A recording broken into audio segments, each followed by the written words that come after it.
I made the schiacciata on social media and it got like 8 million views. I've made it with potatoes, onions, and zucchini, and just recently I made it with just onions.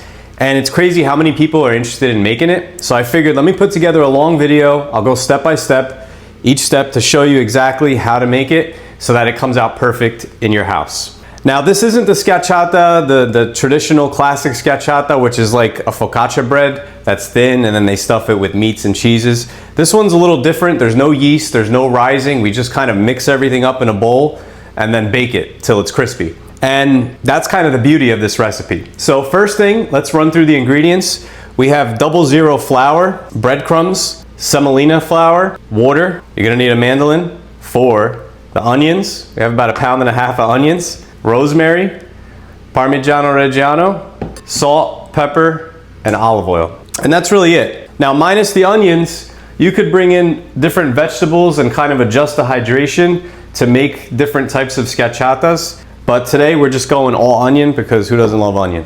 So the first thing we're gonna do is run these onions on a mandolin. We're gonna run them until we get kind of close to our hand, and then we'll stop and we'll finish them with a knife.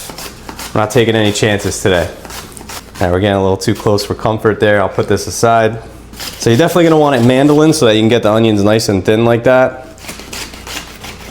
And definitely be careful using the mandolin. We don't want anybody getting hurt. That looks pretty good.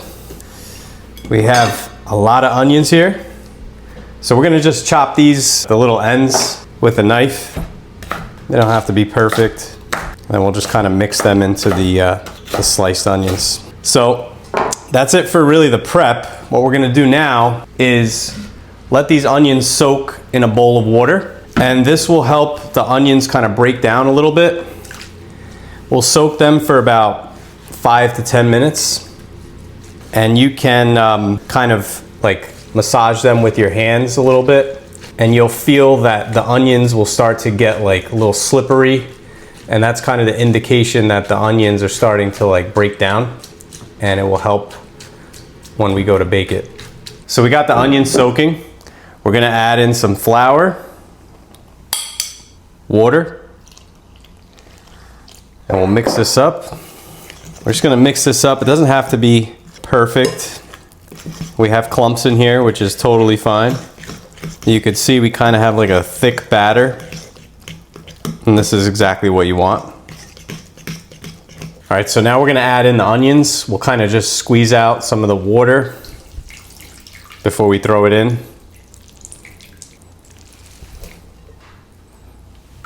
Obviously, you could throw this in a strainer.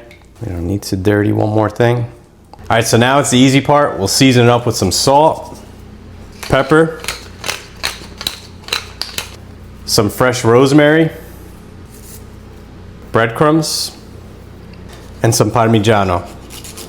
And the cheese kind of really makes it, so definitely don't skimp out on the cheese. Be generous. And now we'll mix it up. But as you can see, it's a little challenging to mix in here. So we got the fork. Eventually, it'll mix using a fork, but we don't have time for that. So you're gonna wanna just get your hands in there and mix it with your hands. This will be the best way to mix this batter so that everything is nice and equally distributed. You can also kind of squeeze the onions at the same time and it releases some of its liquid in here and loosens up the batter. And there's really no easy way of doing this, a clean way. I mean, you can use a spatula, but you'll be here for a while with a spatula. All right, so that looks good. I'm gonna go wash my hands and we'll get this on a tray. All right, so we have our baking sheet. This sheet is 11.5 by 17.5. We have some parchment paper. And it's important the size of the tray because you want the batter to be thin. So if you're using a smaller tray, probably remove some of the batter so it stays nice and thin. You could probably go up to like 12 by 18 and this batter will fit that perfectly. So we have some parchment paper on here to help it not stick. We're gonna go in with some olive oil. You wanna be generous with it. All right. And we're also gonna put down some semolina flour. Now you could use cornmeal.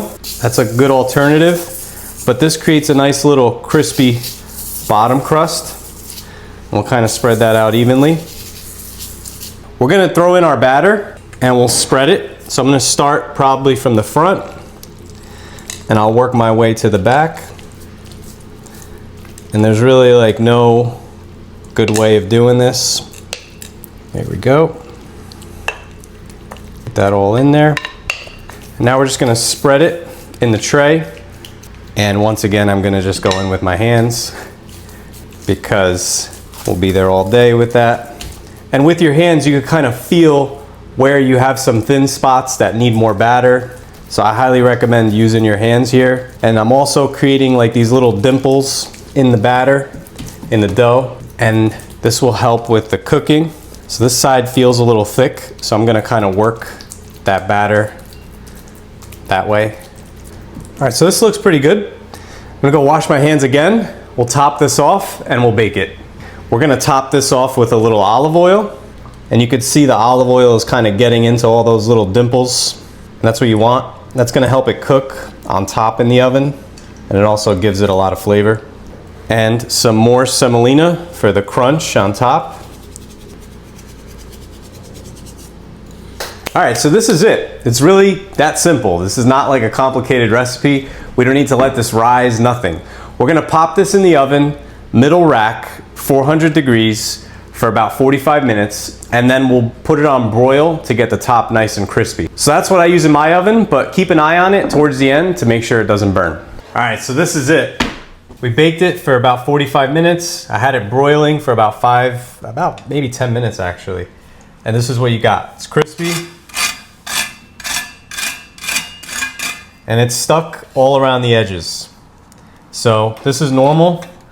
All you have to do is kind of use some kind of tool to kind of help it disconnect from the side. You want to do it while it's still hot. So you can see it's really not stuck underneath at all. I could lift it right off the parchment paper. It comes right off. All right, so now we disconnected it from the sides, and I want to take the parchment paper off the bottom. I kind of want to show you. This is what you got. So it's nice and crispy on both sides.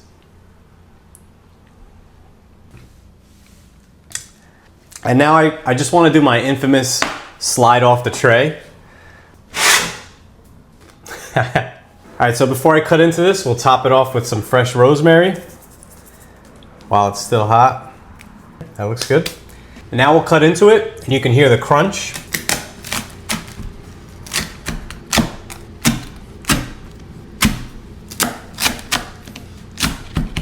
All right, so let me show you the slice. You can see it's nice and crispy on the sides and on the outside, even on the bottom. It's nice and crispy. And I'll give you a little more sound effect there. You could hear it. And then on the inside, it's nice and soft. So when you bite into it, it's nice and crispy on the outside and soft on the inside. And it's really good. I'm actually gonna take a bite of this. Wow. It's so good. You definitely wanna try this recipe. This is actually a great thing to make for parties because as it sits, it tastes good cold. So definitely add this to your next party menu or the holidays, whatever. And I hope you enjoyed the video. And if you liked it, let me know how you like it in the comments. And don't forget to like and subscribe.